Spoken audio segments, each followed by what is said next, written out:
কেউ সান্ত্বনা দিতে আসেনি। শরতের শিশির, দীপ্তমান আকাশ, গধূলির স্নিগ্ধ অনুভূতি মাখানো উচ্ছ্বসিত মেঘমালা। আসেনি পূর্ণিমা জ্যোৎস্না মাখা হৃদয় দোলানো সেই আবেগী দক্ষিণা বাতাস।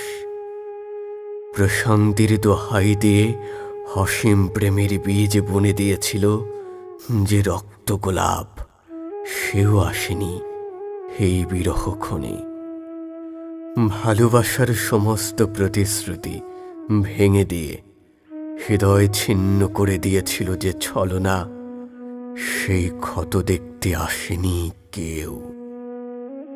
অথচ এই প্রীতির বন্ধন জুড়ে দিয়েছিল তারা। ভাঙ্গনে আজ সবাই যেন দায় ছাড়া।